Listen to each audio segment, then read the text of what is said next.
So what gave me the idea for the show? I wanted to create something that was far more intimate. Yeah. So when we're up on stage, I find a lot of times that the level of anxiety is raised. We've got like 20 people milling around.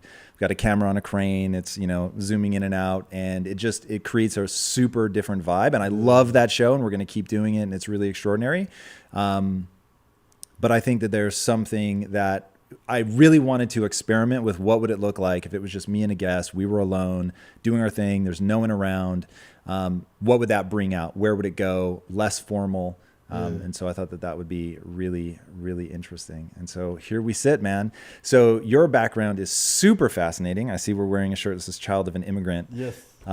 Give us like a super quick thumbnail. Like, what's the background? Super quick. My parents are from Punjab, which is the north part of India, and they came in the 70s to Toronto, Canada. My dad had a master's degree in economics, but immediately in Toronto, he had to find labor jobs because he couldn't afford to go to school and didn't have the time either with his new family. Why Toronto? I have no idea why they make the choices they make, but I feel like at that point they thought that's where the opportunities were in the early 70s. And even though he had education, he came and he worked in a furniture factory for a bit, and then he became a cab driver. And he drove cab for about 30 years until he retired. And my mother worked at the Kellogg's factory for about 2 years, and then she hurt her shoulder. And then after that, she had to be stay at home. But that started her journey into spirituality. She spent more time learning about Sikh heritage and Sikh history, and going to the temples and kind of sharing all the cool stories. So we're very martial people, so we have a lot of stories about cool battles and people getting their heads cut off and everything. So me being a little kid loved hearing all the stories, and that kind of got us into Sikh heritage. And there was always a stress on education. So when I finished university, it was about, I didn't know, go to school, get employed. So I was like, all right, I'm gonna do my MBA. One of my family friends did that, got a cool job at Nike. Thought that's how you do it. Fell in love with the idea of potentially doing something else that'd be more interesting. My sister recommended I go get into teaching. We were watching Boston Public, that TV show was on. She's like, you'd be a really good teacher. I had helped out a lot of kids camps. She's like, you're good with kids. Pretty much forged a year worth of volunteer experience from a teacher friend. Whoa. Applied within like 3 weeks. Had no idea how competitive it was in Canada to get into teachers college. Ended up in teachers college. My first degree was IT, so I was coding and doing math. And started working as an elementary school teacher. You were teaching coding and math? No, I was my first degree, my undergrad was information technology. So I see, gotcha. JavaScript and all that fun stuff. I just posted something, I think last night, that was a quote from Elon Musk, and it said, you're paid in direct proportion to the difficulty of the problems you solve. And there was this huge thread from teachers going, what about us? We're paid fuck all. And it was really interesting. What's your take on do you think teachers are underpaid, overpaid? It's an impossible job like that. You want to talk about an area I would never go into. Like, that seems like the world's A, most thankless job, and B, just overwhelming. In fact, because I did teach for a while, but I was teaching adults, which was a lot easier. But it was an inhuman amount of work. It's definitely a thankless job. I think from an economic standpoint, I don't agree when teachers complain about how much they make. I think, Warren Buffett said a long time ago, he said, somebody who can swing a bat very well is always going to get paid more than somebody who teaches your children. And, a can that says Coca-Cola or 7-Up is always going to be worth more than the 35-cent. It's always going to get purchased more than the 35-cent no-name brand cola, because there's a certain reputation or something attached to it. I personally believe that people are going to get paid more when they can do what other people can't. If everybody can mop the floor, then mopping the floor is not going to pay very well. If you can swing a bat, from a 90 mile an hour pitch, and you can hit it out of the park, they're going to pay you a lot more. If you can step into the octagon and take elbows to the head and fight back, you'll probably get paid a lot more. If you can do brain surgery, you'll get paid a lot more. If you can figure out a way to tell jokes and make people laugh, and people actually want to show up to your shows, you'll probably end up getting paid more. So I think. What do you think about that though? Like, when you say that you don't agree when people complain about it, like, I go to the very notion of complaining. Like, the notion of complaining to me is a problem. Like, I get it. Yeah. And so I taught for, I don't know, off and on, maybe for a year and a half, 2 years. And it was so much fucking work. Like, I would work all day. I would come home and I would, I would have to basically learn at night to go back and have enough to teach people. Yeah. And I thought, what the fuck? And then my sister-in-law was a teacher, and she was like working around the clock. But my thing is, if that's what the market is willing to pay, like you're asking society to change their values. Yeah. And my thing is, I am so glad some people approach it that way. And I'm actually really curious to know like how much of a political stance you take on things. Like as somebody who raps, like, do you come at that angle? But like, that's never going to be me. I just don't find that interesting. I always turn inward. Yeah. So when I think about, all right, this pisses me off that things are this way, like teachers not getting enough money. Maybe this makes me a selfish prick, but my answer is, well, then I'm going to go learn to do the thing, like you're saying, that people are willing to pay for. If money is something that's interesting to me, then I'm going to go solve that problem. It just doesn't make sense to me to spend my time pissed at a system. Yeah. Oh, I 100% agree. I don't think there's a lot of value in complaining. I mean, even venting for some folks. And I think, especially with that, especially when it comes to things like teaching, it's like you came in a template, you did the education, you went through the process, and now everything, you're given a salary and it's kind of presented in front of you. There's no surprises when it comes to that. And it does become supply and demand. And especially in Canada, teachers are paid much better than they are paid here. But a lot of students from Toronto are going to these American colleges in Buffalo, and they're paying, 30, 40 grand to get their teacher's degrees. And that overflows, the supply in comparison to the demand. So now, the school boards and everybody have way more qualified teachers than they need in terms of, the population of the kids, the families, and the neighborhoods. And none of these people want to teach in these rural neighborhoods where they have they need teachers. Everyone wants to teach in the city. So then, just straight, simple supply and demand come into factor. And I always, the more I think about that, it's just like, okay, it really is how much value you can bring to the world. And whether you're thinking about it consciously or not, the more value you bring to the world, the more resources are given to you to continue bringing value. And we don't get to decide what the world deems valuable. That's the crazy thing. And that was the thing and it's funny that Warren Buffett used the exact same example. And maybe this is why somebody used it in my Instagram feed. They said, like, what the fuck, a baseball player is getting paid $120 million or whatever for hitting a round ball. And I just thought, yes, but there are economics there. Yeah. Like the people are willing to pay for that. And so now it becomes a question of what do you do when the world is way the fuck out of step with you? And to me, it's really interesting to watch how people respond to that, because I'm not saying that like there aren't deep and troubling flaws with the way that the world has played out. Yeah. I'm just saying every one of us has to ask, like, what do we do when we're faced with that? Yeah. Do we? Because there are people who really try to change the system. Just not interesting to me, man. Like shout outs to Ralph Nader. Yeah, right. Yeah. So to me, like that kind of thing. Well, I guess the great irony of my life is, as I was going to answer the question, when I really look at changing value system, and the irony of the fact that I didn't think of this when I was first answering it is not lost on me. But my whole thing with impact theory is that it's a generational play. Yeah. So there's no way that I can have the kind of impact on one person, like one generation that I want to have. Yeah. Like the only way that you're going to have that kind of impact is if you burrow into somebody's mind and then they pass it on to their kids and then they pass it on to their kids. And the way that culture stacks, which is so fucking interesting to me. And it's something that I think people don't think enough about. Yeah. Like, in fact, this is interesting for you as somebody who's in hip hop. It's like when you look at the simplicity of the rhymes from the 80s and now just where we are, it's not that those people were incapable of doing what they do now. It's that they didn't have somebody before them to show them like the complex rhythms that you can use. Yeah, we build upon each other. Yeah. Yeah, that's super interesting. Going from like the nursery rhymes to like then Rakim came and just blew people's minds that he was doing multi-syllable rhymes. And then you had someone like Biggie doing what Rakim was doing, but then also adding in humor. And then all of a sudden you had Ja Rule coming in and he was just singing and rapping. And now you see the evolution. And then Kanye West drops 808s and Heartbreaks, and then that just spawns off your Travis Scotts, your Drakes, and all these new artists that come in. And then, T-Pain comes in with the auto-tune and cements it into the culture. And you see that. And I mean, definitely that's the case. I was lucky enough to go with Lily to the All-Star game and, sitting courtside, you get to meet a lot of these rappers. And I got to meet 2 Chainz, and I was telling him, I said, as a South Asian, I feel like we in the artistic world and even in the entrepreneurial world are about 30 years behind African American folks in terms of what messaging we're trying to get out. We don't have that Kendrick Lamar, nor do we have that Jay-Z. We don't have this leadership yet to set it up. And I've told him, I'm taking notes from how you guys are doing it and how you guys are working together. When, okay, Meek Mill's in jail, Jay-Z's funding that, his legal defense fund. Now, Nipsey Hussle just passed away. Jay-Z went and helped set up a trust fund for his children. Like, whoa, there's this community, yeah, like a $15 million trust fund. Whoa! Yeah. Wow. Because they saw that, but there's a history, like when Nipsey Hussle, like he first came to prominence because he sold a mixtape for $100 each. He printed up 1,000 CDs, sold them for $100 each because he studied the scarcity principle. And Jay-Z found that so fascinating. They took this risk that he went and he bought 100 copies.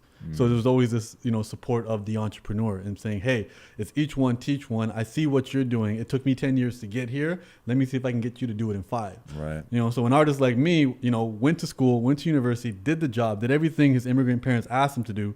Then he had his existential crisis, and then let it all go and became the artist I was supposed to be. Now the question is, what can I do? Whoa. So walk me through that. So you have the existential crisis, meaning I'm not having fun teaching. I don't like this. I'm not fulfilled. I think my dialogue for the longest time was, how do artists make a living? And I was doing spoken word poetry and making music on YouTube for fun and way to meet girls and just have literally just fun. Like what do you do after work? I don't have homework. What do I do after work? And what I did was I took a second job tutoring kids, and I started making a really good secondary income off that. And I was like, all right, I got some money. Let's go downtown on the weekends and have some fun. Went to a spoken word concert once. Saw the guy on stage and he just spit some beautiful bars, and I was just like, I can do this. And this is probably a great way to meet girls. And that was literally it. It was just supposed to be something fun. And then put some stuff on YouTube. A friend invited me with him to be his +1 at some party. Felt like I was crashing. Everybody knew who I was because they saw me on YouTube. And, that fed the ego a little bit more. So for me, it was like, all right, this is feeding my ego. This is an icebreaker. I don't got to introduce myself to people because most people know who I am, at least in my little pocket and in my little community. And then take it serious. And then I'd go to events with other artists, and these guys are like filling out grant applications, working odd jobs here or there. And this is like before Uber and just other types of jobs that, maybe creatives would benefit from taking while they're on their come up. And I was like, I don't want to live like these guys. I like my current life of making this much as a teacher, this much as a tutor. We are the same, dude. Yeah. So in filmmaking, you see a lot of people do the starving artist thing. Yeah. And I was like, absolutely not. Like, I'm not working my way up on set. And that's what, so many people graduated film school, and that was like their shtick. They're going to start as a PA, and then they're going to work their way up, and then hopefully one day they're writing and directing. And I was like, fuck that. Yeah. Like, for me, it's either I'm doing something else or I'm directing, but I'm not doing like the schlepping cables for 10 years in the hopes that I get my break. That just seemed crazy to me. Yeah. And so I was like, I'm going to make a play to try to write, to try to get something done. And the way that my life played out has always been an echo of that. Like, the thing that I want to do has to be like, in and of itself, has got to be interesting. And so, and quite frankly, just like total control freaky. Like, I did not want to be a starving artist. I did not want other people to have control over my art. Like, I went to extraordinary lengths to retain control. And what that also forces you to do is not be on the template. Because that's how you're told, like, hey, you want to be an actor or an actress, or you want to be a director, you got to pay your dues. Here's the template. You want to be a doctor? Here's the template. Here's the path. I wish I'd been that smart. I was too dumb to follow the template. And I actually mean that sincerely. I had no sense of like other than to go be a PA and work my way up. But I wish I had been doing it because I was so clever that I was going to buck the system. I think I was too lazy to carry cables. That's like the God's honest truth. But I mean, isn't it Bill Gates that said hire lazy people to find a better way to solve problems? And I mean, again, you didn't follow the template. And I mean, I think you're doing all right. It worked out okay. The funny thing is, so I always tell people, like, when people hear my story in reverse, like you see the punchline that I end up being successful. But at the time, all I had was shame. I had shame. I had self-doubt. I had confusion. I felt lost. For almost 2 years, I slept on an air mattress that had a fucking leak. It would have only cost me $20 to replace it. And I was so like broke, I didn't want to spend the money. So I would blow it up every night, no matter how fucking tired I was. I would blow this air mattress up. By the morning, I used to put clothes under the bed because by the morning it'd be completely flat. And so and this is fucking true. My bed was half in a closet and half out because I had to share a room. So there was the track for the closet door. Yeah. So when I would wake up on the floor, I was on the track. So I put clothes all over the place so that I wouldn't wake up and feel the metal in my side. But that's where this shit started. I think it's so ironic that you're wearing that Batman hat because I'm just thinking in my head, I'm like, this guy's Bruce Wayne. He probably sleeps on the floor. You probably sleep on the floor now in your house. Here's the thing. So Bruce Wayne like really means something to me. Yeah. And I wish, like, I do a lot of things to try to emulate Bruce Wayne. But if you're really deep in the lore of like how badass that motherfucker is, learning to read lips in Russian is my favorite Bruce Wayne story. But no, I'm not that hardcore. But I do fuck with cold showers. You do. That, you do. Okay, so dude, you're one of those guys who's like, hey, I'm going to actively make myself uncomfortable 1000%. and do all of these things, you know. And is there a nostalgia factor to that, or this No. is just you just trying to find stuff to It challenge is yourself? 100% I don't want to do it. Like the thing about self-worth and self-respect, like the first time did you ever hear of or read the book Love Yourself Like Your Life Depends on It? No, I haven't. It's actually, I so want it to be true. And the guy that wrote it, it seemed to really have changed his life. And so for people that it works for, I'm so stoked. But that would not have worked for me. And I think for a lot of people, it won't. And the punchline is basically, you have to start just by telling yourself that you love yourself, telling yourself you love yourself over and over and over. Look in the mirror and say you love yourself. And my thing is, A, it's better than the alternative. If that's crowding out a negative voice, that's rad. It's a nice step. But the reality is, if you really want to have self-worth, if you want to have self-respect, if you want to value yourself, you have to earn it. You have to do something that you value. Yes, You have to do yes. something that makes you feel like you have fucking worth. Yes. And one of the things, instantaneously, dude, instantaneously, if you can get yourself to follow through on something that you value but is hard, you will instantly feel that sense of like, whoa. So every day I start with basically 3 things that I do not want to do. And just in doing them, they make me feel good about myself. Number 1, I get out of bed in 10 minutes or less. For some people, that's not hard. For me, that's fucking hard. And the deepest shame in my life was all around, I didn't want to get out of bed for hours and hours and hours on end. And yeah, anyway, that's a very dark period in my life. I've talked about it before. So that's number 1. I have a rule. I'm out of bed in 10 minutes or less. Number 2, I work out. I do not enjoy working out in any way, shape, or form, but I do it. And then number 3, I take a fucking cold shower. The cold shower by far is the one that messes with me the most. Yeah. And it's actually the one, it's number 2 in my consistency. I'm deadly consistent on 10 minutes or less. I'm probably 95% consistent on the cold shower. And then working out is actually the one I'm least consistent. But doing those things like actually gives me self-worth. Nothing, it's not the success, it's not the money. Those things can't fucking touch self-worth, man. It's that Jordan Peterson idea of tackle the pile of paper on your desk. 1000%. You know, just doing something that you've been dreading to do. The more you do that, that will probably, give you more fulfillment than even chasing a passion. You know, that's kind of the idea he had there. So let me ask you this. If you start to acclimate and now cold showers is your norm. I have a buddy who went, to get through, after he got through with 3 years of addiction with drinking, he lives in Berlin. He went to a farm in Portugal and he worked with the farm hands. And then he went and taught in Palestine for a couple of months, and he just learned how to live chills. there. Sorry? That just gave me the chills. That's so smart, and I never would have thought. Yeah. But yeah. I don't think he read it out of a book. I think he literally just wanted to do it, and he left and did it. And then when I went to go visit him, I'm in his apartment, and I was like, "Is your heat broken?" And he's like, "Oh no, I just don't turn it on. I just got used to it like this." And I was just like, "You're like a real life magical monk right now. You've just gotten to this point. Like, it's kind of like, if you stop, it's hard to not eat sugar, but if you go months without eating sugar, you'll acclimate to it. So if you get to the point where like cold showers is your norm, for me, I drink black coffee and I try to have like no carbs in the morning, and now I'm used to it. Like, I enjoy my breakfast. I enjoy the black coffee, and I'm not it's not discipline for me anymore for that. I got used to it.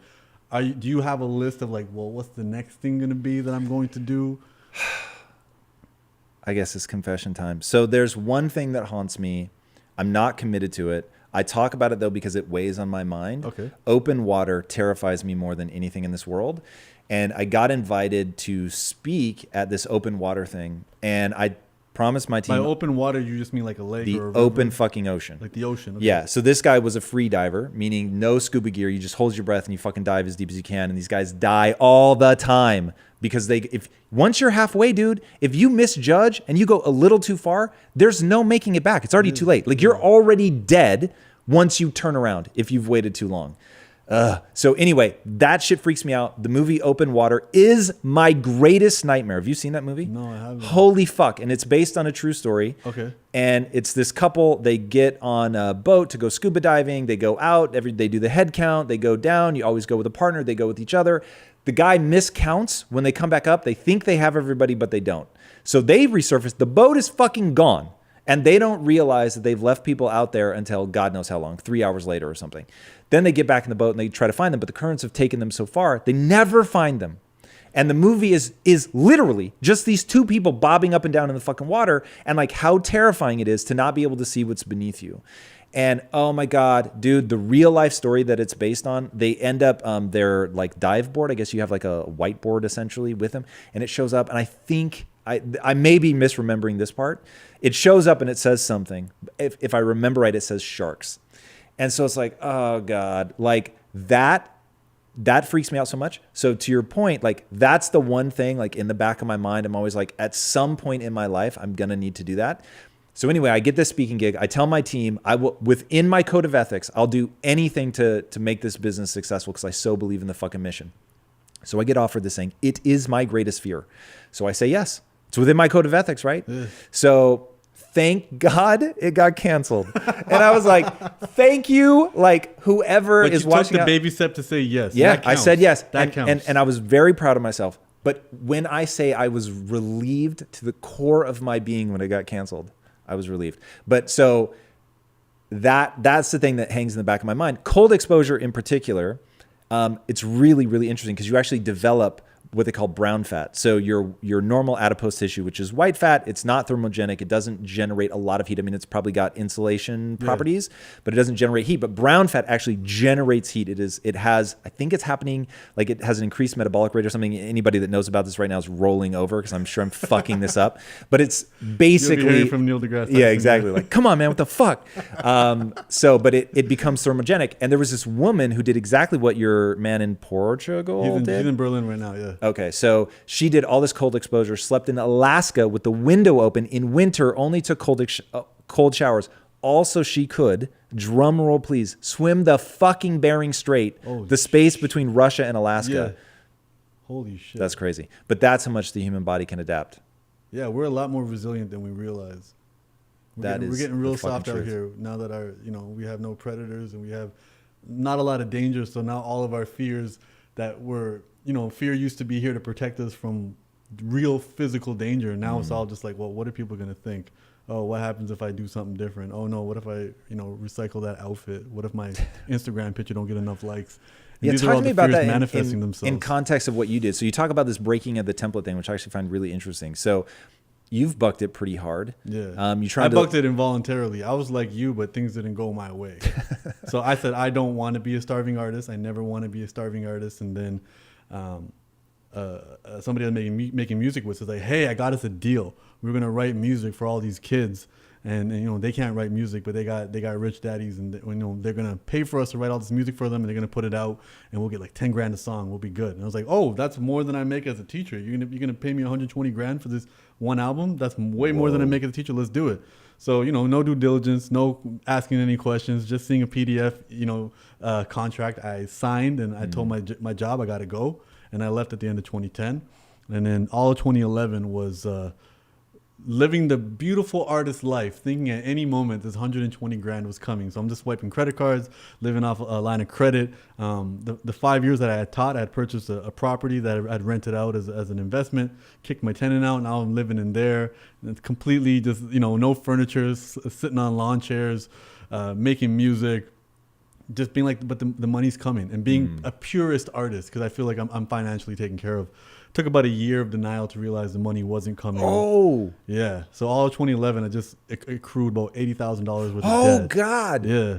And the guy that had the deal or brought the deal to my table, the second I caught him in a big lie, he just literally disappeared. And he was living with me. So he disappeared with whatever was on his back. Like he left everything in his room and never came back because he realized that like he had crossed a big line. And to this day, I don't know what his main motivation was. I think he was trying to do some sort of, hey, borrow money from this guy, then borrow money from this guy. Because I think he did kind of believe in my talents, and he thought he could manipulate this long enough where eventually it'd pay itself off. But he got caught in a lie, and he just disappeared, like completely disappeared. That's crazy. Yeah, so I just felt completely betrayed, heartbroken. I never had my heart broken from a guy. So I considered him a brother, and I was over girls at this point. I had my heart broken too many times by them. So I was like, hey, let me have this brotherly love. I don't have any brothers in real life, so I was heartbroken, and I was blaming everybody. Like, you know, how come you guys didn't tell me he was shady? How come nobody warned me? And what am I supposed to do? At the same time, I was very ashamed, as you know, as you've experienced as well. Didn't want to tell my family, so now I'm in isolation, not telling anybody what's happening. My public profile is still growing. People are learning who Humble the Poet is, and you know, I'm getting a gig in like Fresno, California, or I'm getting flown out to India to do a gig, but Whoa. like breaking even on the shows. You know, India will pay you. Are you doing hip hop or are you doing spoken word? Hip hop? This is straight hip hop. In India, they have a massive English speaking population, and they dig it. They consider me punk rock out there. I was just making high level hip hop energy and just it's going wild on stage. But I wasn't earning. My public profile was growing, but I wasn't earning. Nor did I know how to earn. I didn't know what to do. So by the end of 2011 is when I finally came to that realization that shit, that check isn't coming. You need to figure something out. And then it was about 2 weeks of just sitting in bed, lying in bed, avoiding all phone calls. My debt wasn't just to the banks. My debt was to friends, people I really cared about.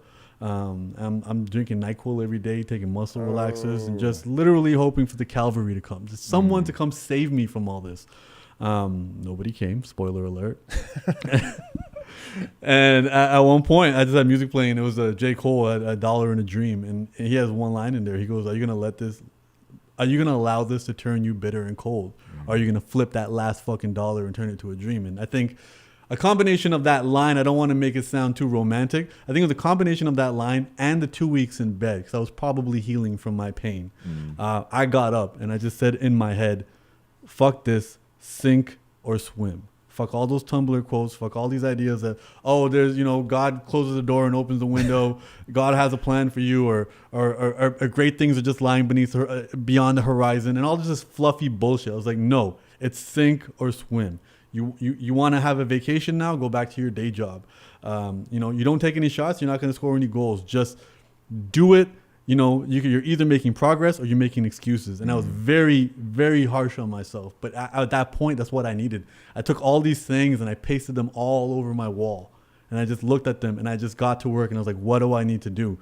And I remember maybe 4 years prior, I had at a restaurant, I had met some real estate mogul who had owned, you know, he owned a lot of property in Canada. And he was an old Italian immigrant. And he's like, you don't make money by buying a lot of stuff. You make money by saving it. He goes, I got rich by saving my money.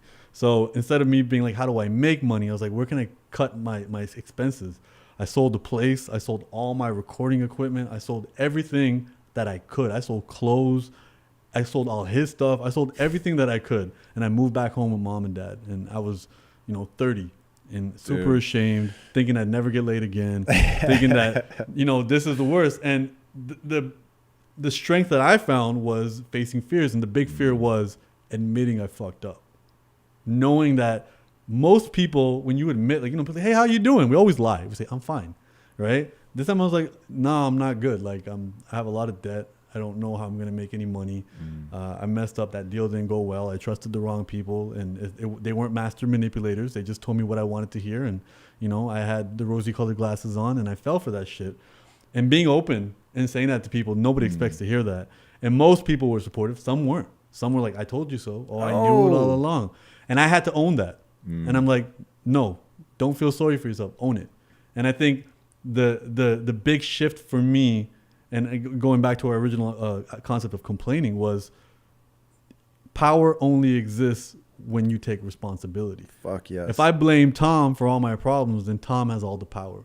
If I take ownership for my problems, now I have the power to fix it. Right. And sometimes the only power I have is to adjust my expectations or adjust my attitude or increase my effort. But that's better than nothing. That's better than feeling like the victim.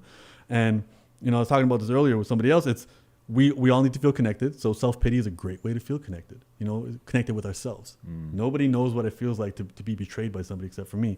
And I caught myself doing that. And I said, no, I had to take responsibility for this.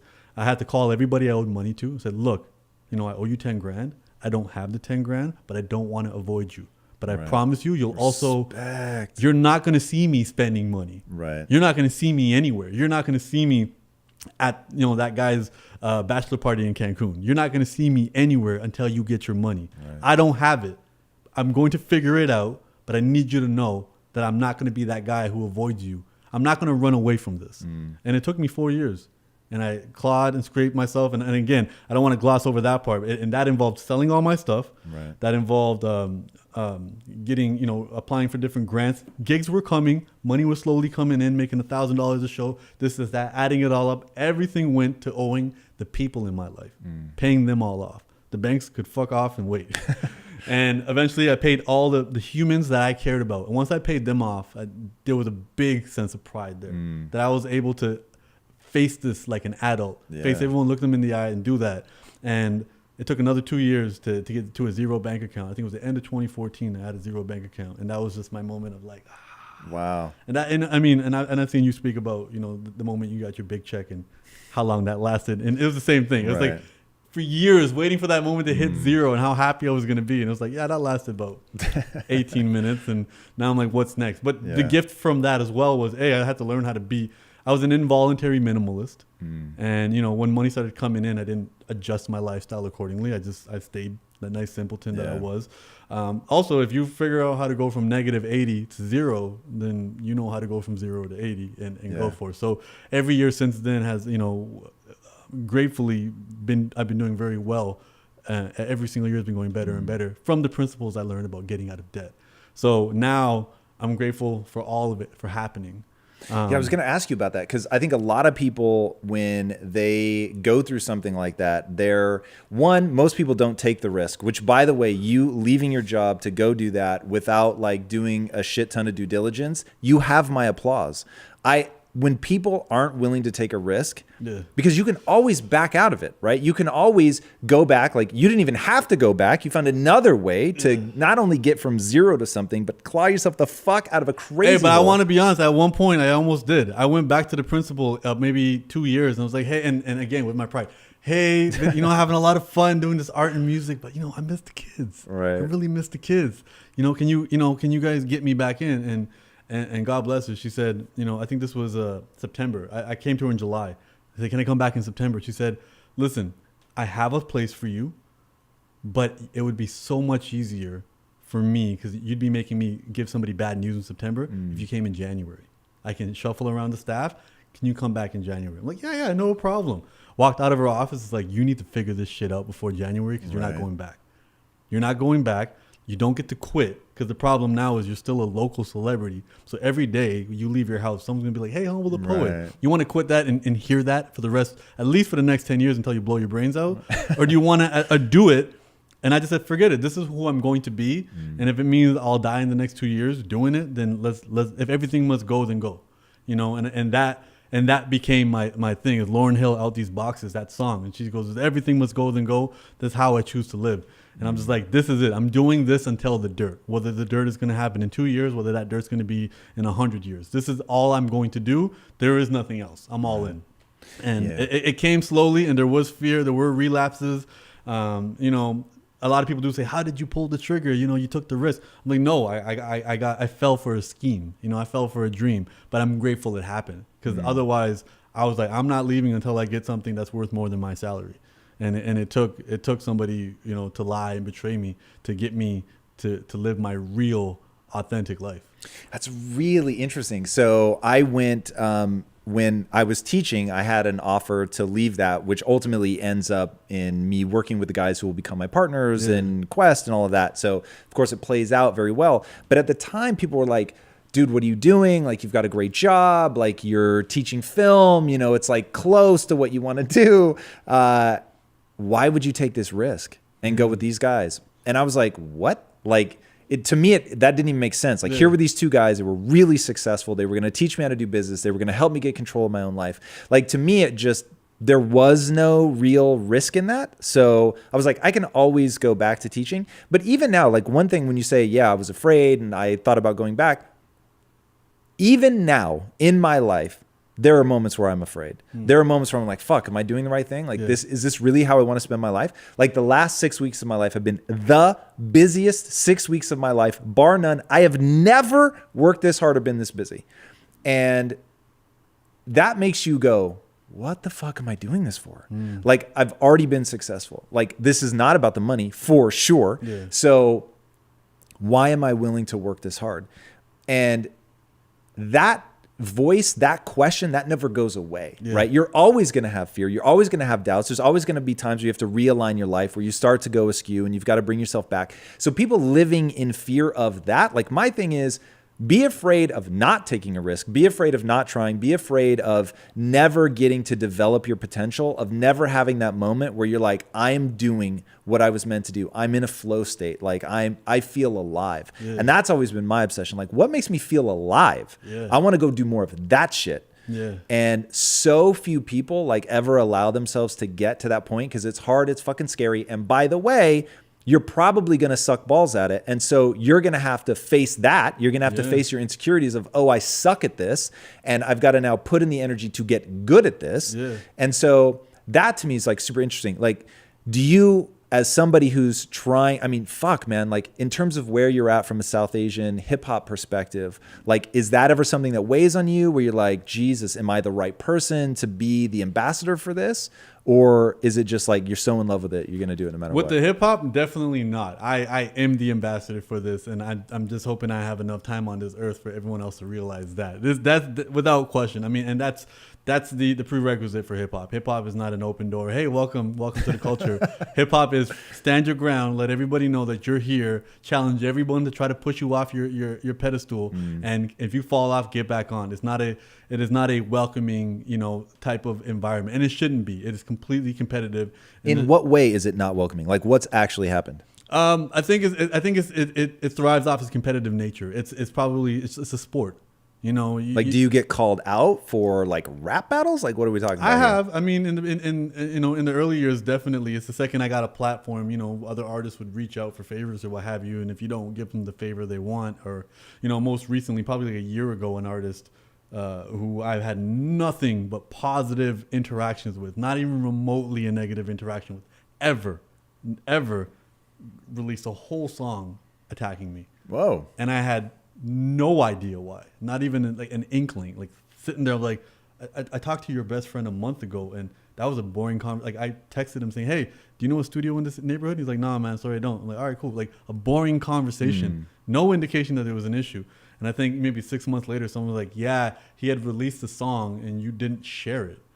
And I'm sitting there like, I didn't even know he released a song. He didn't ask me to do anything. And realizing that, he's telling his story, not mine. The same way these guys are like, aren't you afraid you're leaving a good job? They're telling you their story. Right. They're projecting their insecurities on you. And some of that stuff internalizes with us. So for me, I think I thrive off that level of competition. And for me, I find it fun. It's no different than if we started playing poker. Some people don't like playing with me because I talk a lot of shit during poker.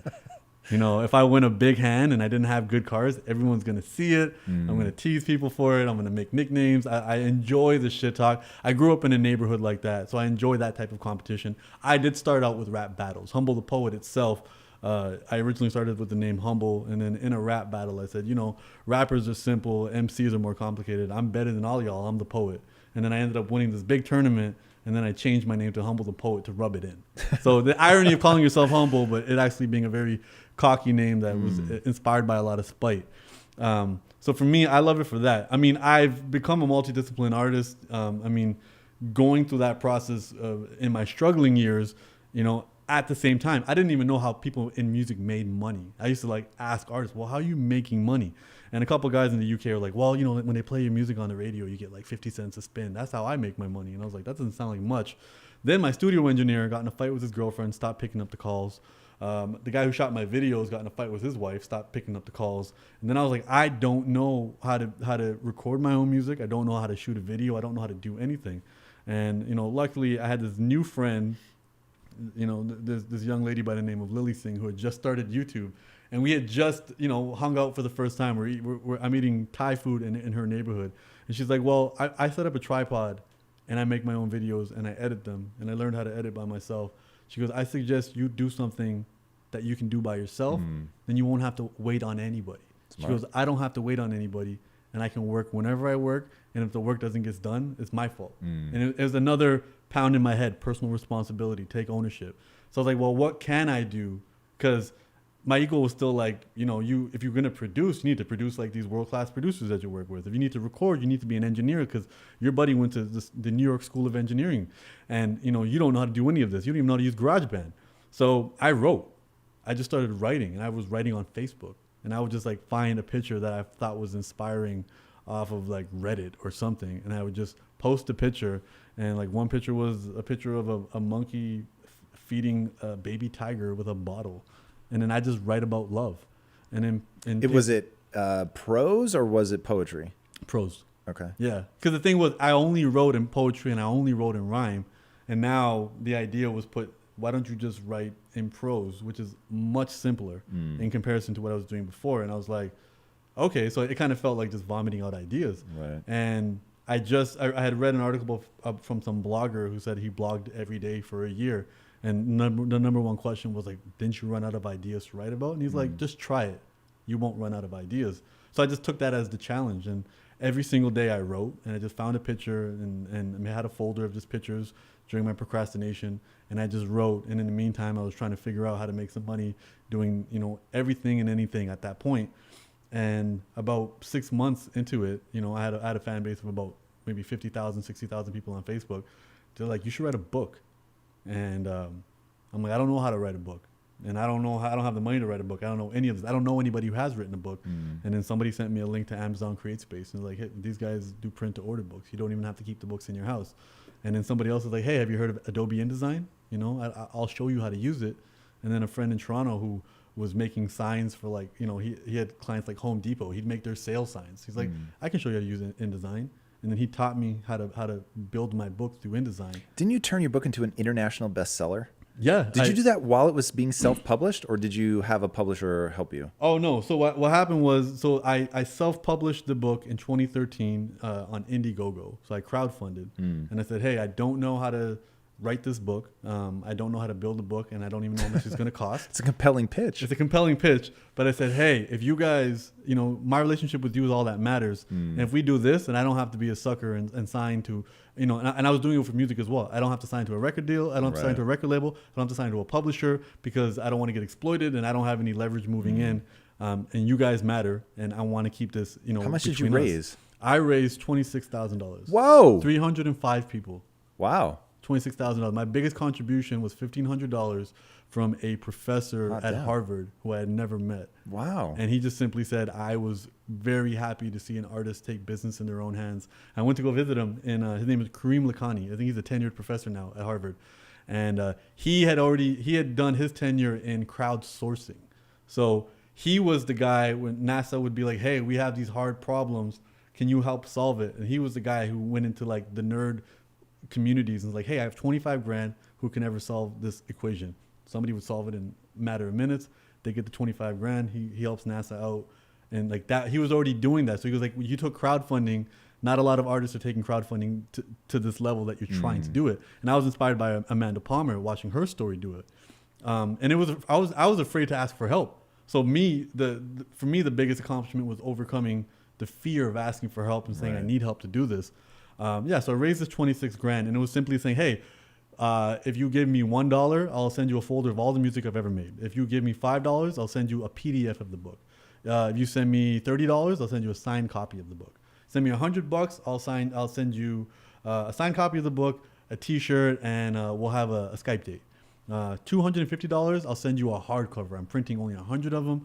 I'm gonna sign them, and you have a hardcover. And actually, even and I'll get to that part. But so that was independent. I raised the 26 grand, which was a big accomplishment for me. I'm struggling a lot less now. Now I can explore maybe doing something I like, not just simply trying to make money. But what ended up happening was this self-publishing was so convenient, because if I got a show in London, I could just go on Amazon, order the books, and my cost was about $4.50 a copy, and I just shipped the box to London to a friend's house, and then I'd do the show and I'd sell the books for £20 each. And a book retains its value much better than like a cheesy T-shirt at that time. So it was a great way for me, and I was learning the business of it. So I started throwing my own shows. That's another way I started earning money. I'd pick a city and I'd crowdfund it. I'd be like, hey, Edmonton, I want to come, I want to perform. So, it's February. I want to come in May and perform, but we have to pre-sell 50 tickets. Is this all Indiegogo? All Indiegogo. Because Kickstarter was all or nothing. Indiegogo gave you like the freedom. If you didn't hit your goals, they take a bigger percentage, but we could still make it happen. And so you're covering the cost of the venue, the venue and the travel? Like, I was trying to cover the venue and the travel, and then slowly, I found more creative ways to kind of earn a little bit more. So one thing I did was I'd say first we need to so I figure out the bare basic cost. The venue, most of the venues I kind of made a deal with them. I said, you keep the alcohol money, I'll just take the ticket money. And, they were pretty much happy with that, putting bodies in the door. Right. I would do shows on, non-busy nights. So it was a bonus for them. And I'll be like, hey, if this is going to cost me $1,500 to get out to Edmonton and have a place to stay and throw the show, hey, and I'm selling the tickets for $15 each, and I need to pre-sell 100 tickets. I need to pre-sell them, and I tell them, Edmonton, if we don't sell the 100 tickets, I'm not coming. Right. Don't leave comments in there. And at that point, it wasn't about 100 tickets. I had to sell about 40 tickets, 50 tickets. And I did this in New York, sold 250 tickets. Wow. I did this in like Sacramento, sold like 80 tickets. I did this in London, sold about 300 tickets. Are there a lot of artists doing this? I've literally never heard of this. No, a lot of artists are waiting to get discovered and somebody else to do it. That's so fucking interesting. I love that. It's a dig. I and like then what it. I I like your realized style. on top of all of this, I said, hey, I'm going to make a poster and I'm going to sign the poster and everybody gets a poster. But what I'll also do is if you want to sponsor my event, then it's $500. So now it'll be like Quest Bars present Humble the Poet live in London.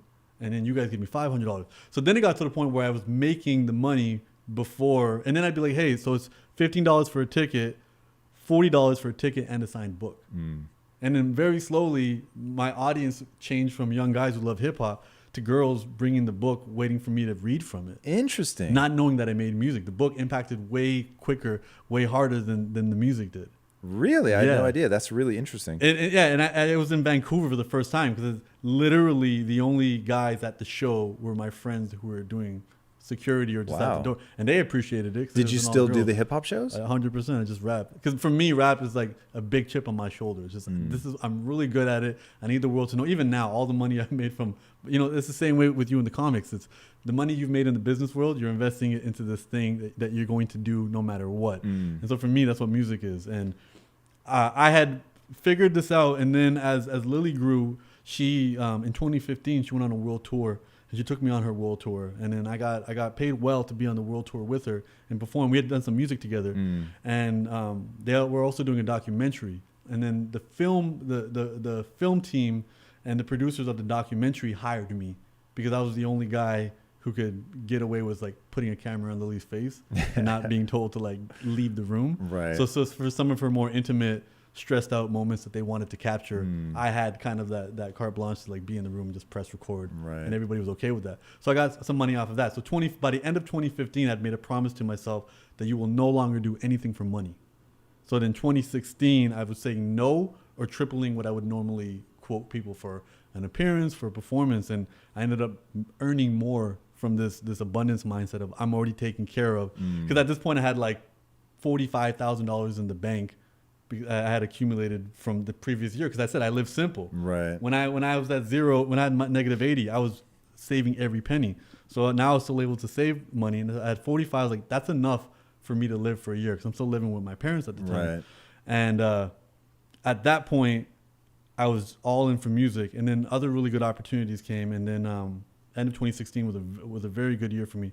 2017. I got an Apple reached out, an ad agency saying, hey, we're doing our first Apple commercial in Canada for the iPhone, and we want you to be our poet. Were you in an Apple ad? Yeah, I'm in an iPhone ad. Get the fuck out of here. Yeah. That's awesome, man. Yeah. Did you feel that? Did that pop off your business? And is it your song? You're doing a song? I did a spoken word. So that's the thing. So I hadn't done spoken word in years, but it was just serendipitous. Somebody in LA said, you need to meet this guy named Saul Guy in Toronto, and he runs an artist house, and he's supporting artists and all of this stuff. And I met with him. He gave me a tour of his place.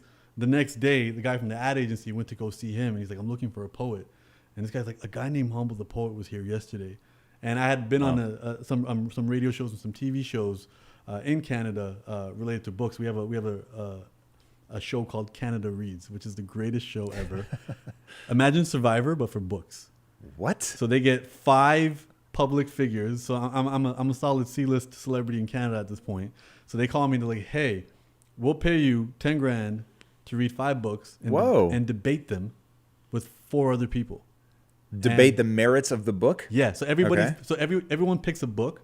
So, my book was called 15 Dogs. They sent me a bunch of books and I picked the book I liked. And I had to defend this book. And there's 4 other contestants. One was like an opera singer. One was an actor. One was an army sniper who lost both of his legs. Oh. So these are just public figures in the country of Canada.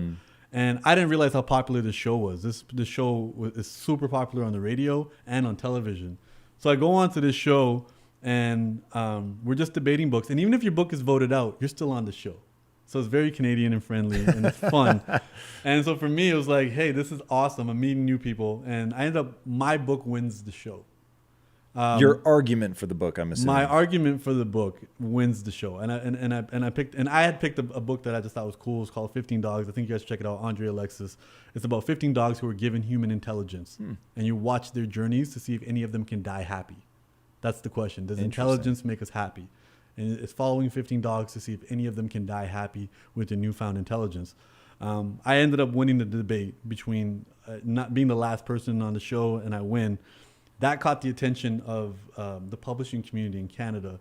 And then they found out that, hey, he had self-published a book. I had also self-published a second book at that point. And they were offering me book deals and not very lucrative deals out in Canada. Right. They don't have the biggest market. And at that point, while that happened, the Apple commercial happened, and then that gave me a very big paycheck.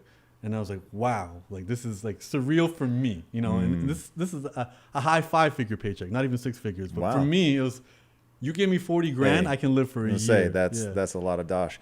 Going back to 15 Dogs, have you either, I don't know if they turn it into a movie, I could be making that up, but Flowers for Algernon? I have not. Oh, it's so fucking interesting. So it's this story about this guy, and he is ultra low IQ. Yeah. And this woman is doing an experiment, and she basically ends up giving him intelligence. And I can't remember if I'm totally misremembering this. And she gives, oh God, there's a rat figures into all this. Anyway, this person with this really low IQ. Are you talking about the Ninja Turtles? No.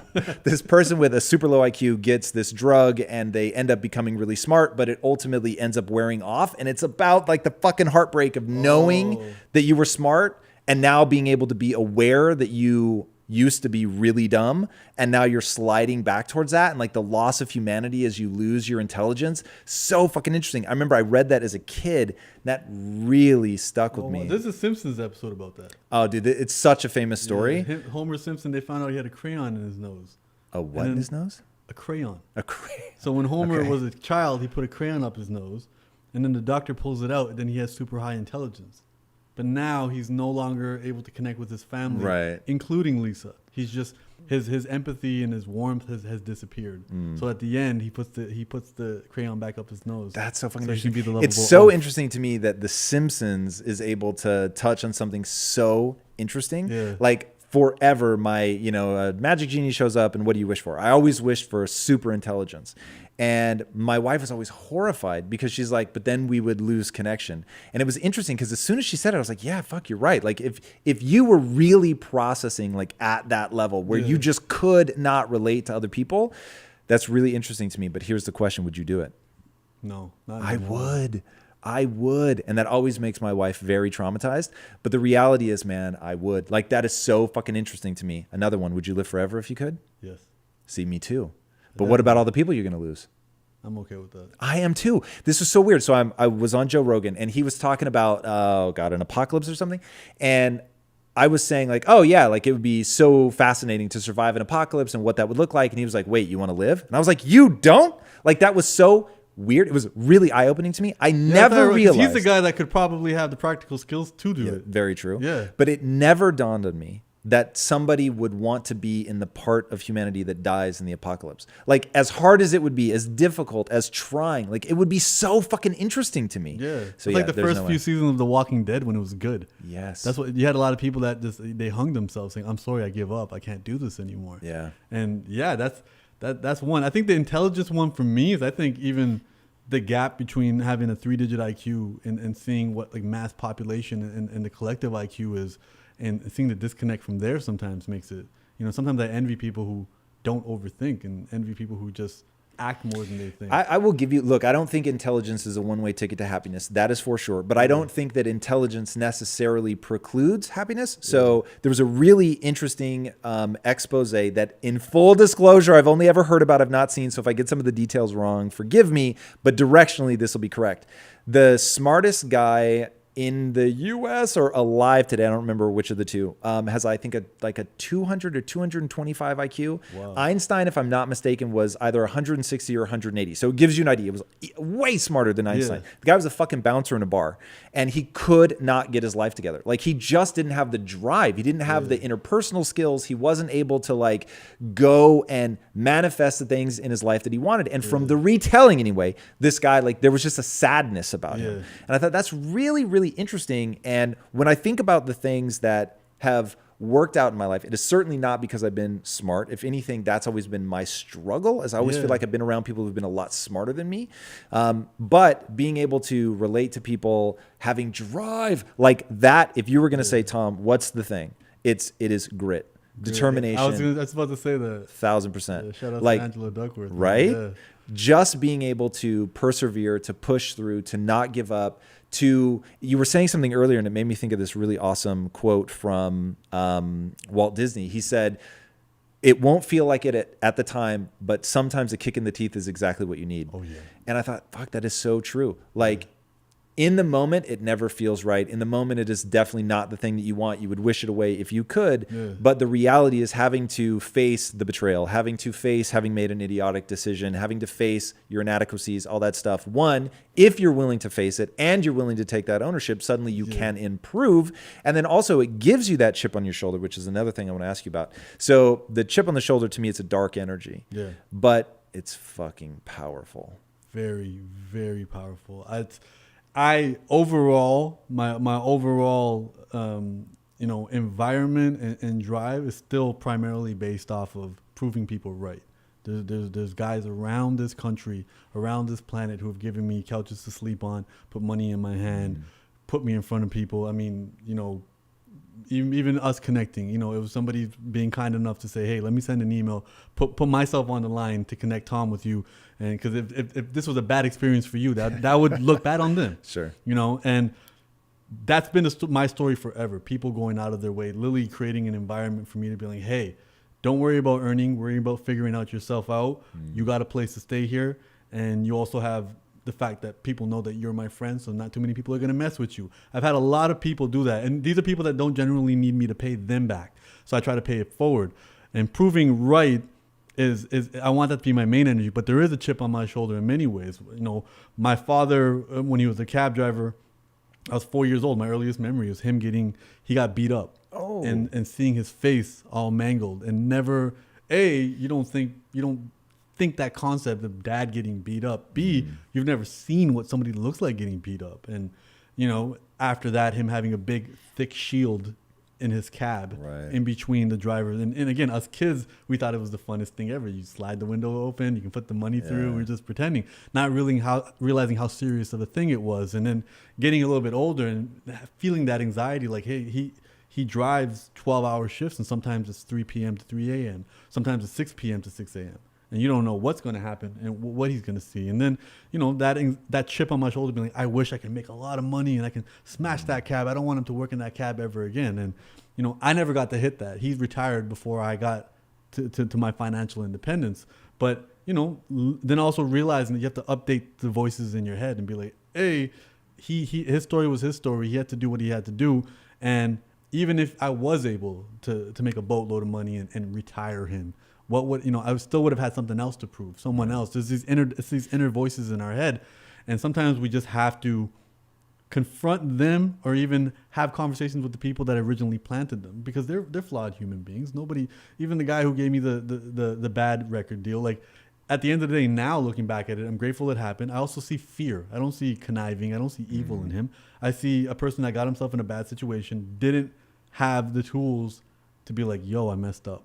Let's sit down and talk about this and figure it out. That's exactly what I thought when you were telling that story. I thought, fuck, actually, my heart breaks a little bit for him. The fact that he had to flee because he wasn't willing to tell you that, oh, shit, either I lied or stretch the truth, or it fell through, or I'm embarrassed, or whatever. But that absconding in the middle of the night with the clothes on his back was the solution. Like that's not a good place And to he be lost, emotionally. and he lost his friends too. Like every friend that like when we connected and he had a circle, they're all my friends now. Like as adults, I met with these guys and they all saw that this wasn't cool. Yeah. And I'm sure if I went deeper into his situation, he probably grew up in an environment where this stuff might have been normal or what have you. And I think, going back to, this concept of having a chip, it's not sustainable to prove people wrong. But I see it here too. A lot of people are, it's Here being America? here in LA.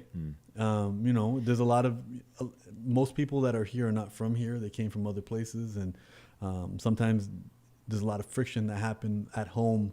And now they're here like, hey, if I become successful, it'll make it all worth it. Right. A lot of us have the power to accurately visualize what we want, and we can even manifest it. And I think especially in LA, not everybody, you don't have to be smart to be successful. You just have to have that grit. Right. And you can, if you put your mind to anything, you can make it happen. That doesn't mean people are putting their mind to the right things. And we're visualizing and manifesting, but we're not accurately, I don't know if this is a word, but emotionalizing what's going to happen. So we're like, oh, all I need to do is create a company and have a successful exit, and then all will be there. Right. If you've never done it, how do you know what it's going to feel like? And then you do it and it almost feels like an empty promise. And then some people have the self-awareness to be like, okay, I need to stop, break this cycle of trying to prove something to everybody else. Or I'm going to get trapped in this cycle forever. Yeah, my thing is like, look, it's super powerful. Yeah. It's the 80-20 principle. So 80% of your time should be spent on the beautiful things you want to do in life. It should be spent on the things you're grateful for. But 20% of the time, that's not going to get you through. Yeah. You're going to be bone tired. You're going to be weary in a way that like only happens, hopefully a few times a year, where you're just fucking at your wit's end. You couldn't possibly go another moment, except for that chip on your shoulder. And they did a really fascinating study where they had people submerge their arm in a bucket of ice. And they said, leave it in as long as you can. And so they leave their arm in the bucket of ice and then, fuck, it's so painful. And they have to take it out. Yeah. They came up with a baseline. And then they had another group come in and they said, put your arm in the bucket of ice. Now, when you get to the point where you want to take it out, instead of taking it out, I want you to get angry and I want you to swear. And then leave it in as long as you can. And so, oh man, fuck, I want to take it out. And they go into like total Hulk mode and they beast out and they swear and get angry. They can leave it in 30% longer. It's fucking crazy, man. But it's like when you think about the emotions that we have, to your point about emotionalizing, which I don't think is a word, but I like it. Okay. When you are leveraging the power of your emotions, which they all have a purpose. Yeah. Even shame can be incredibly motivating. I know that one of the most powerful motivators at the beginning of my journey was shame. Anger, frustration, the chip on your shoulder, I'm never going to let that fucking person be right.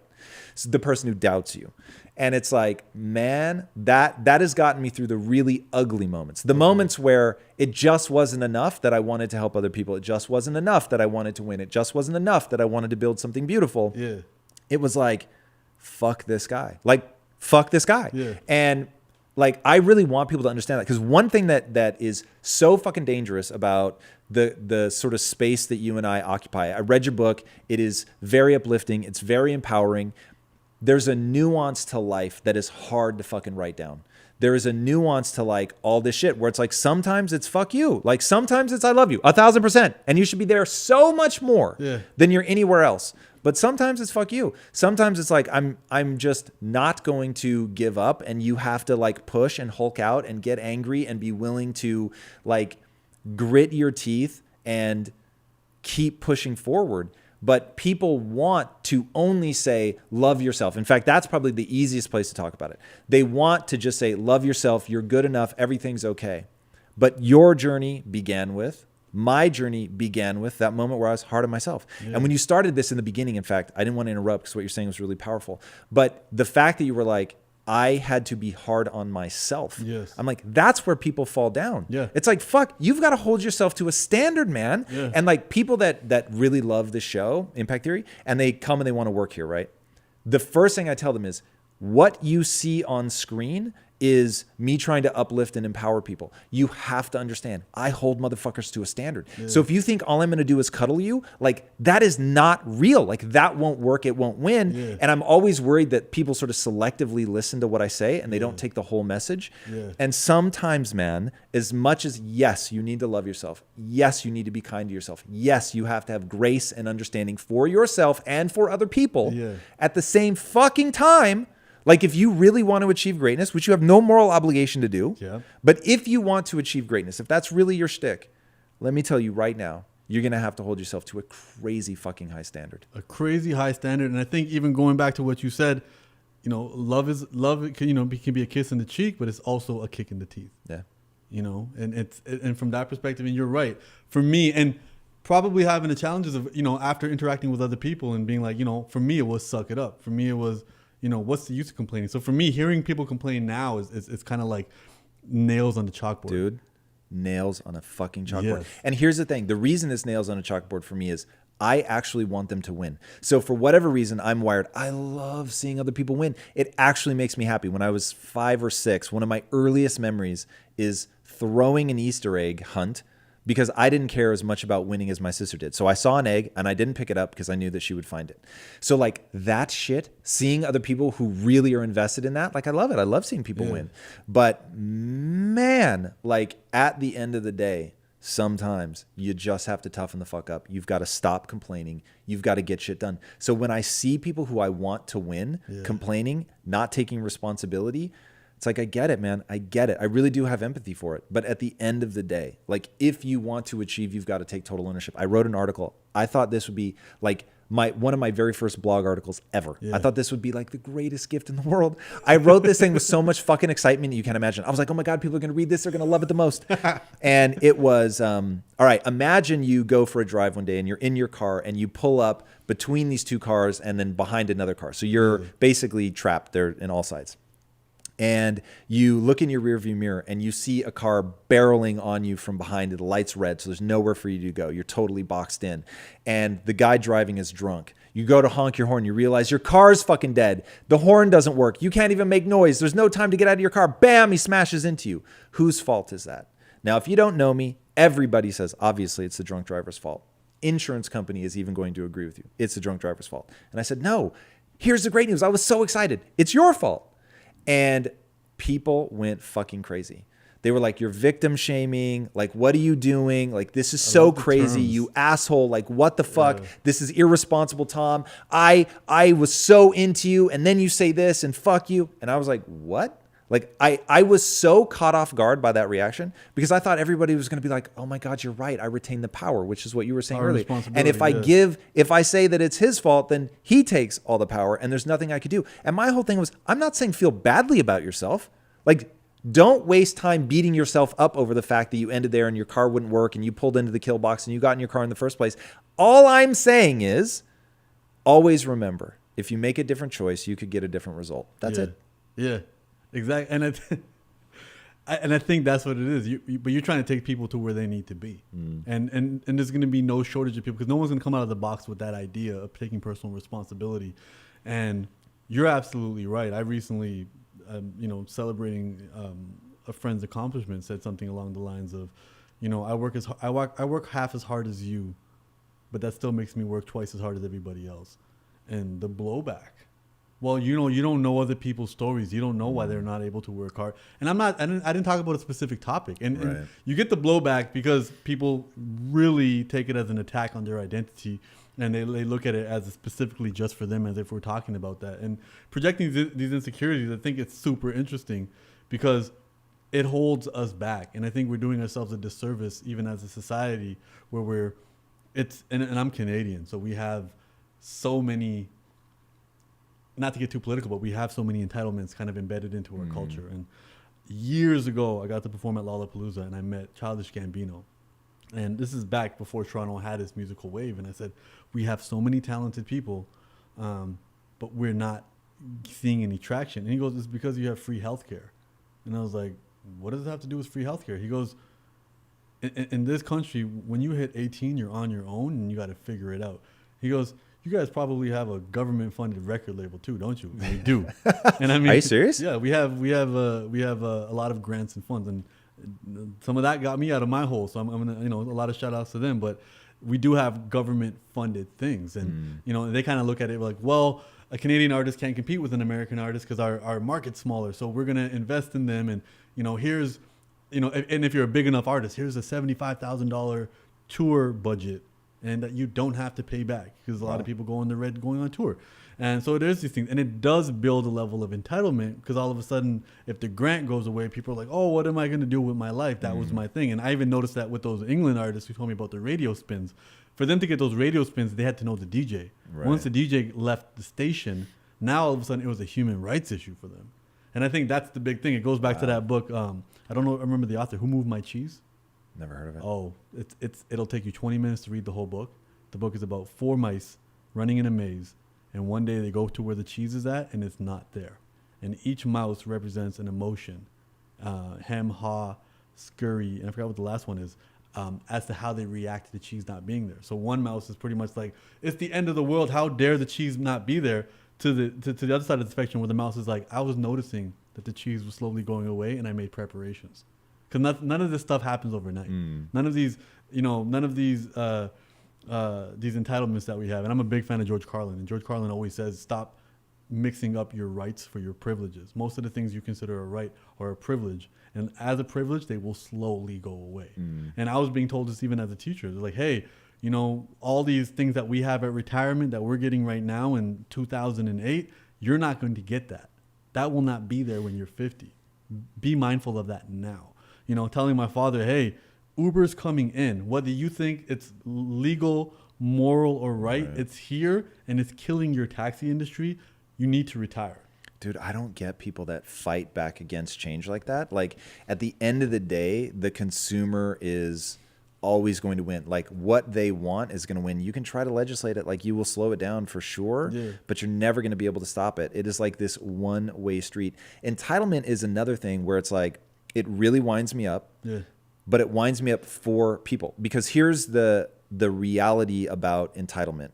As a human being, the only way to win, the only way to achieve greatness, which is my bias, I always come at things from like, human thriving to me is about actuating your potential. I think that is innate. I don't think that, some people just happen to like that. Not everybody wants to play at a global scale. I get that. But I think that humans thrive when they're improving. I think that that is one of the absolute foundational pillars of happiness, that you will never have true and lasting fulfillment unless you're improving. So that to me is like an innate thing. So, okay. So if we know that human thriving requires you to be pushing yourself and getting better to actuate your potential, the problem with failing to realize that and to feeling like people owe you something is, one, even if things are given to you, that's never going to give you the fulfillment. So take money. Money is so fucking easy to like think your way through.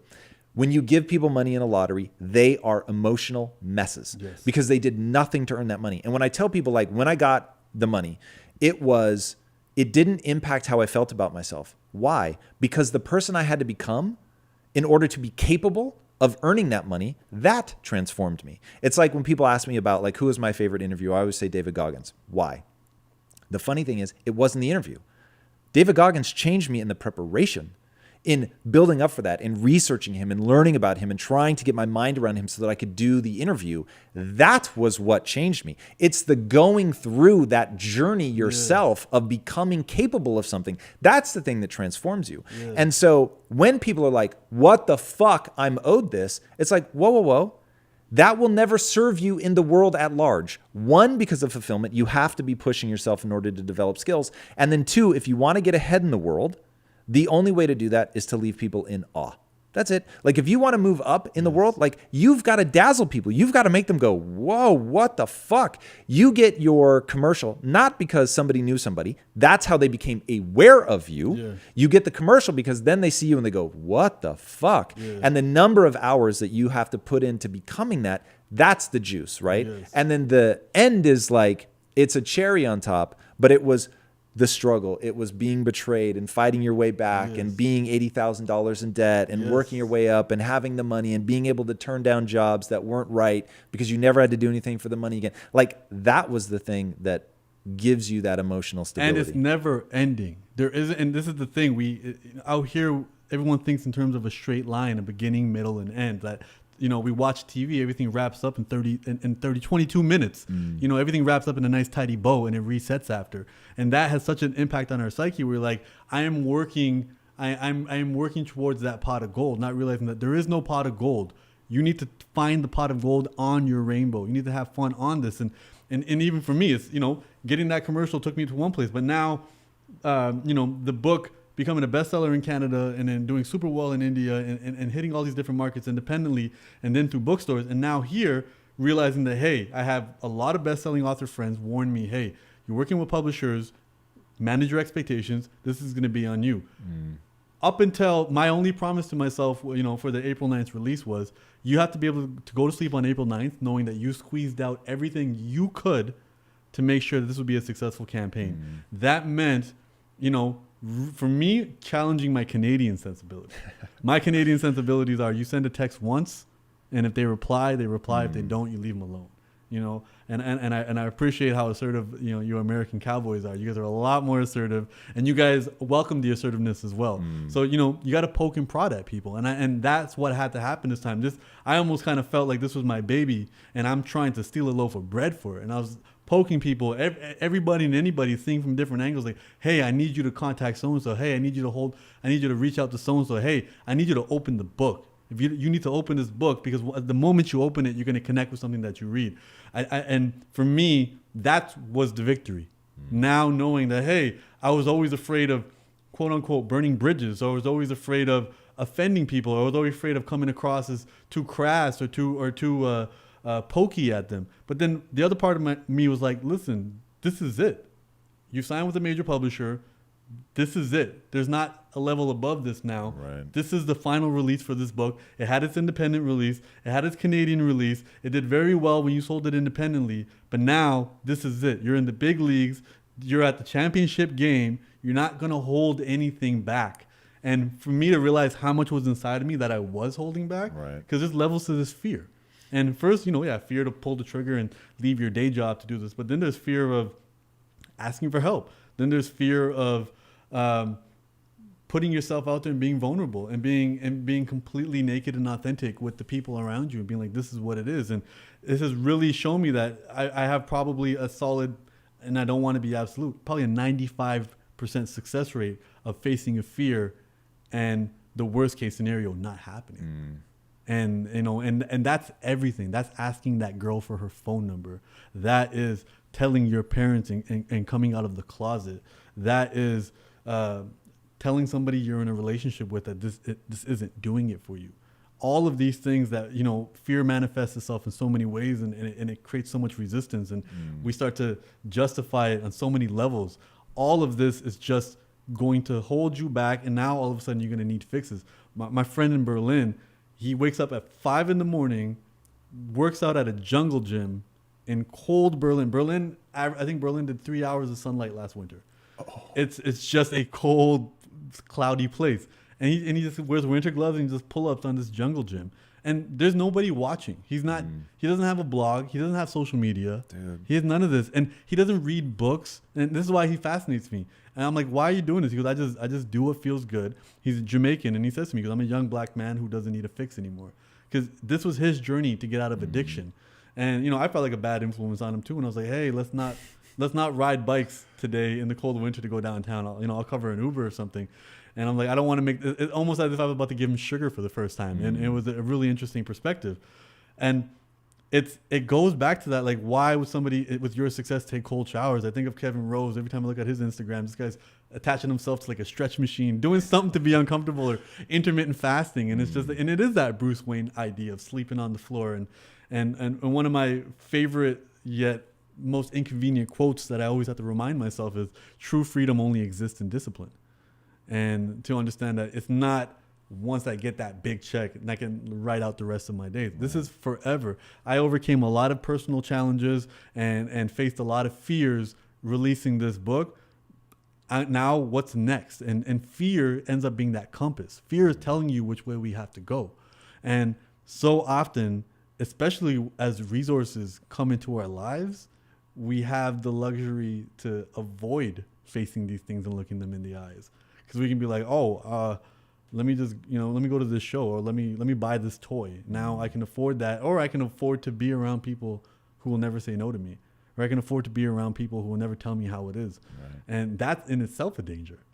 For sure. In fact, when you were talking about your friend who struggled with addiction, and then he goes and works on a farm or whatever it was, I thought, yes, like I'd never put it together in my head until you said it. And then I thought that's actually really perfect. Like putting the body to work, not giving the mind time to be idle, forcing yourself to be disciplined, forcing yourself to do hard things. Like all of the sudden, it's the things that would create the space for the addiction to pour in, and everybody bear with me because I'm sort of thinking through this in real time, but like all the things that would create that space, that sort of void and that openness and the sort of internal chatter would go away when you have those physical demands. Like when you get in a cold shower, you're not thinking about anything other than get the fuck out. Like your mind is screaming it so hard, like every muscle in you tenses, and you have to, and this is why it's so powerful, you have to learn to relax. Even when like part of your mind is screaming for something else that nope, I'm in control. I don't have to get out. I'm not going to die.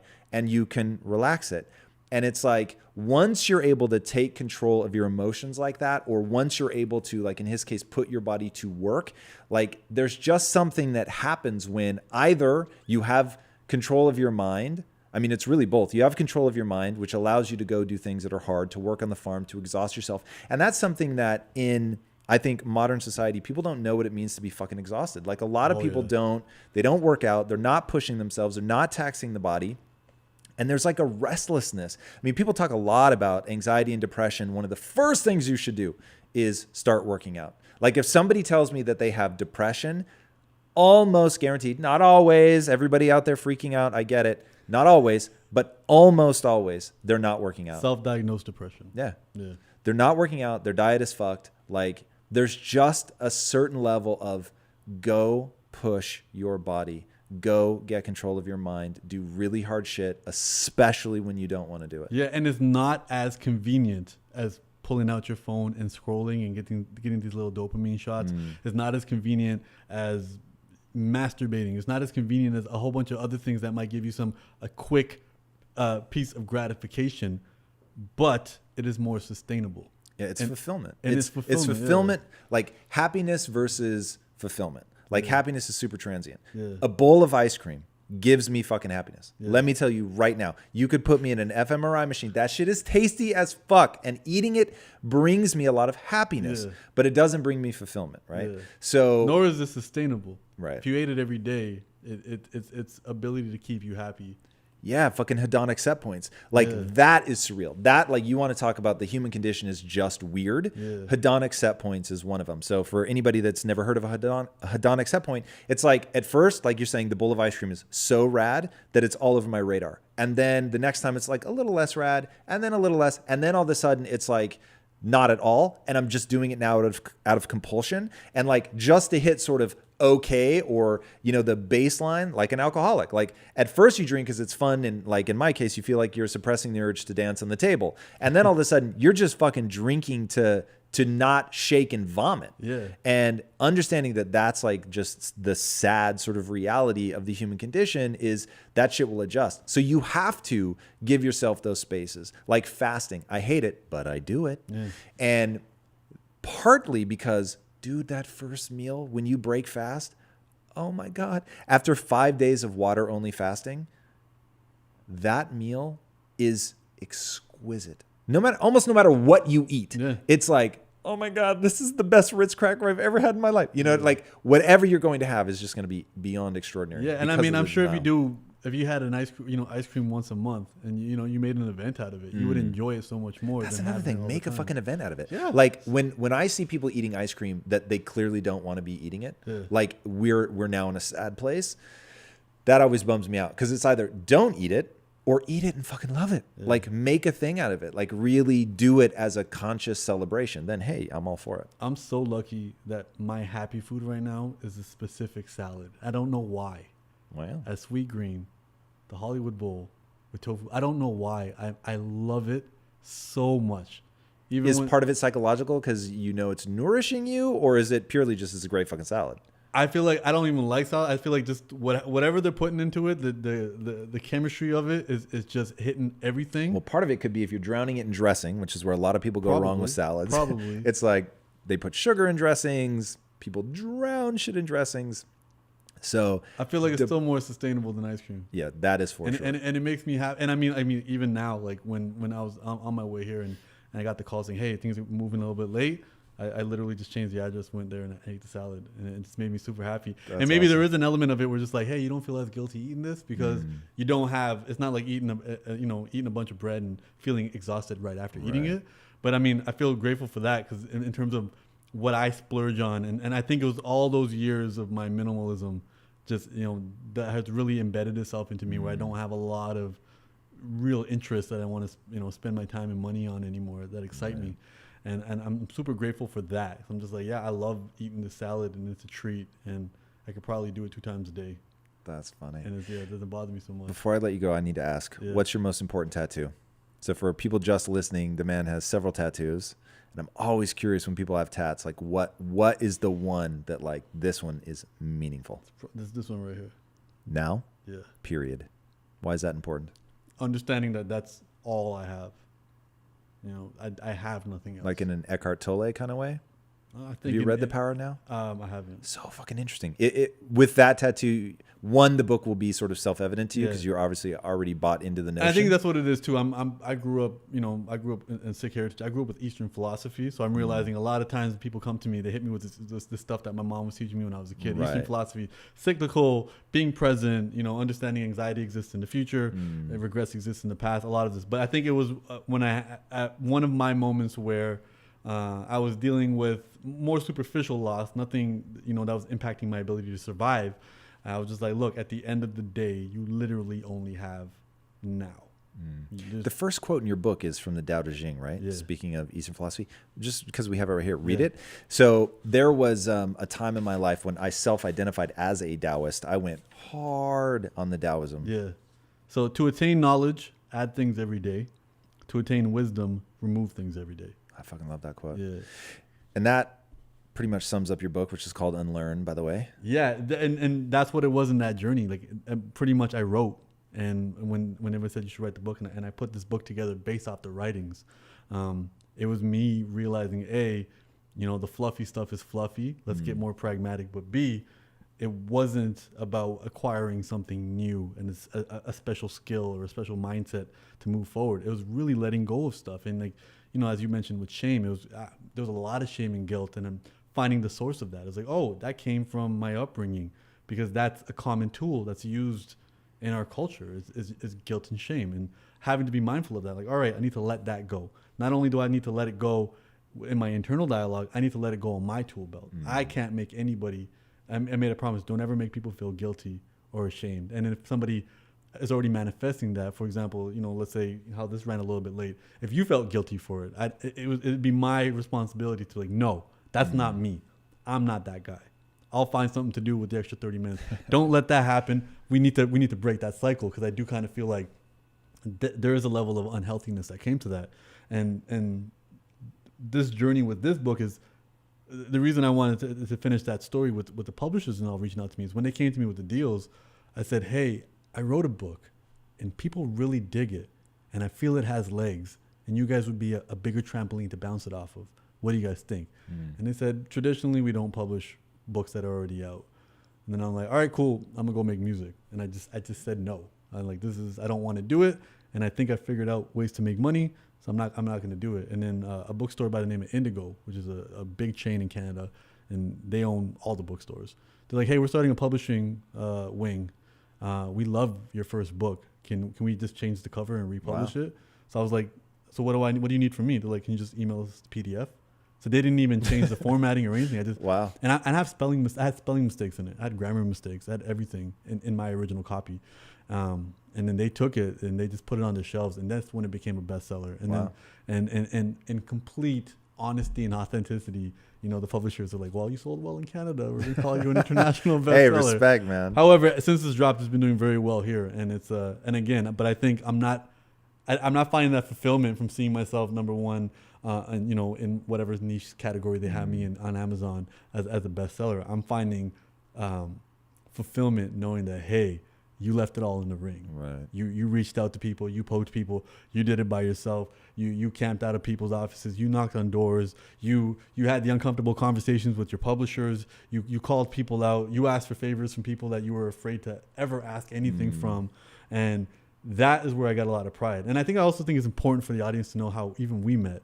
We had a really great conversation and not knowing who each other were. And I think that's really important. At the birthday party. Yeah. And to me, at that point, you were somebody who was making comic books, and you give me a really fascinating story about how comic books also work as proof of concept for films. And I was like, this is really interesting. And I'm just like, how'd you get into that? And then you started telling your story, and then realizing that, hey, because Lily would always tell me, she's like, yeah, I did this podcast with a guy named Tom, and he owns Quest bars. And I was like, oh, like the protein bars and stuff. He's like, yeah.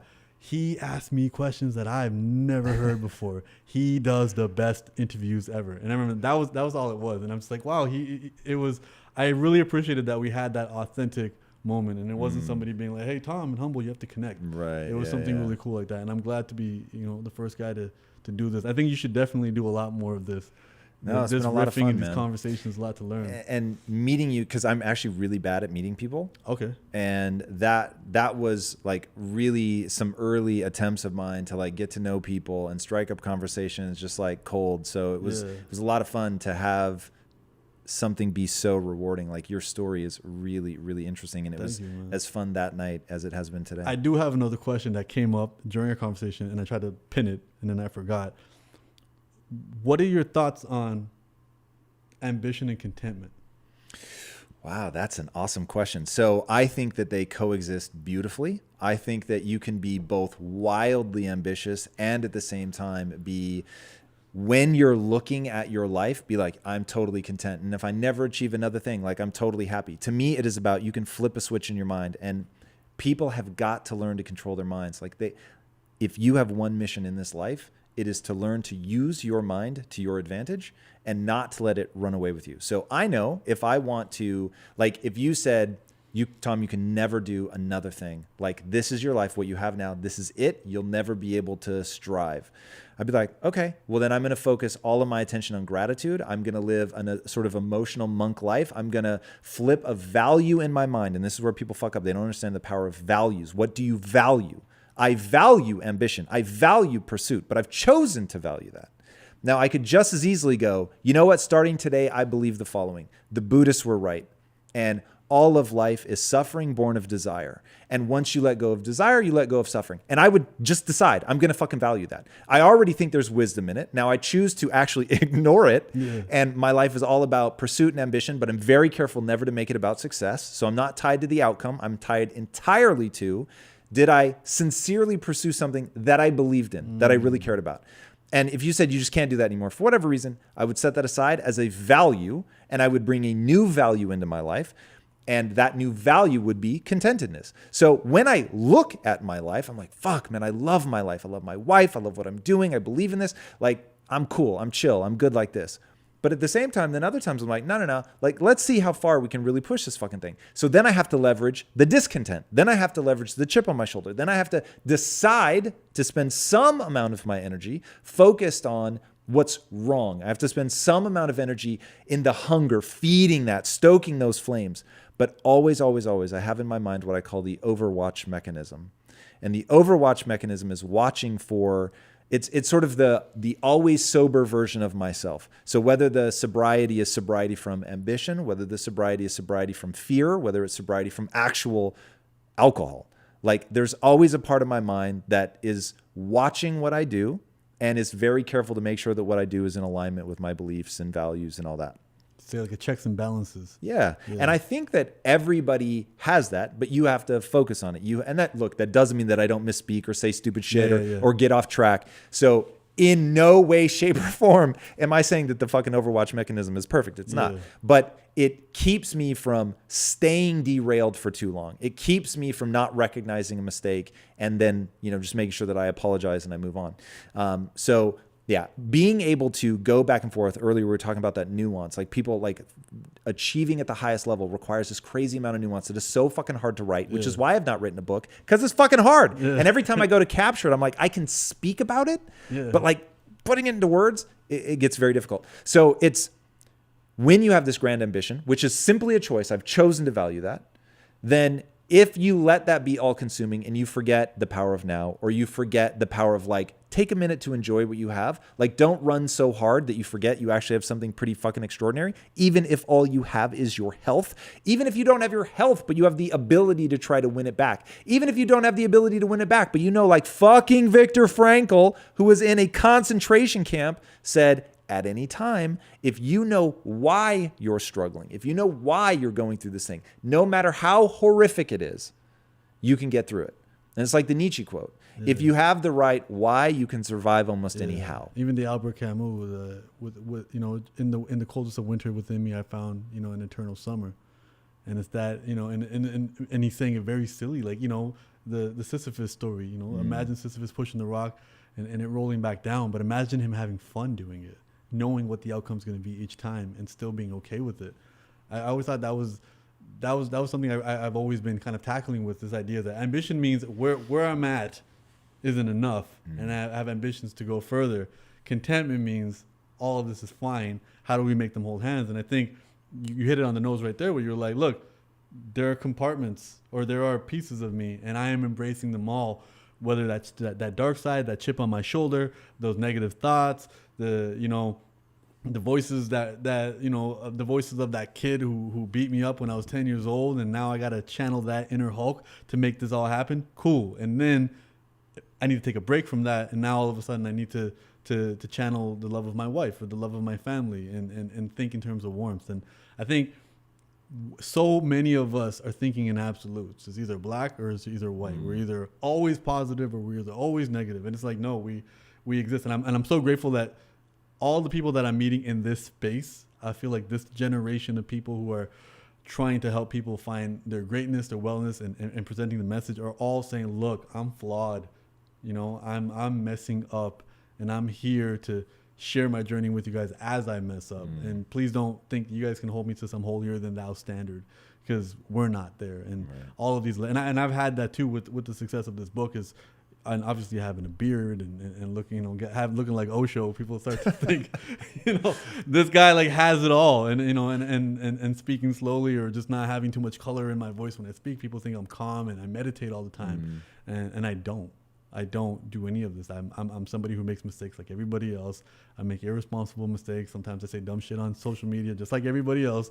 But I just take an extra 5 seconds to think about what I did and think a little bit deeper for it. And then, like an excited nerd, I want to share that with people who care about that. And I really appreciate you sharing this platform and your community with me as well. So we can expand that and just continue this movement. It's so exciting to do this. And I'm excited to see who else you get on this couch and kind of geek out and just sit there as like a quiet third person drinking my tea, watching you guys just riff. That'll be fun, man. Yeah. Thank you for sharing today. It's rad. Thank you for the book, which is a beautiful thank you so addition much to the for having me. world. I appreciate this. I appreciate you again sharing the platform, and Absolutely, man. things have been going really well with this, and no matter what happens with this book, I'm proud of what I've been able to channel inside to kind of make this happen. And I think for anybody out there writing, again, I self-published this book 5 years ago, and I moved on and I focused on my music. This book didn't leave me alone.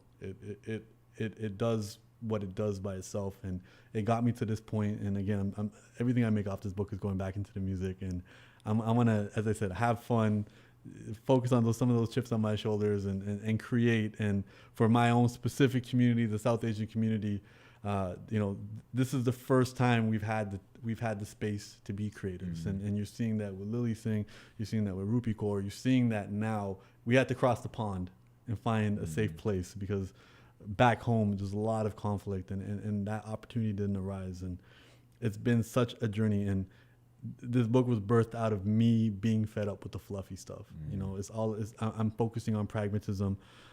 Probably when the camera ends, I'll love some more, constructive critique on the book, and as I, continue writing to to connect with more audiences and people who may have already heard these messages and need to move on to the next one. Cool, really man. Appreciate that, man. Awesome. Well, brother, thank you so much for being Thank here. you for having me. World will never happen 100% your way, and I'm glad it is so, because if it all happened your way, where do I go? I'm glad it's not happening your way. Little bit my way, little bit your way, little bit somebody else's way. That's how the world should be.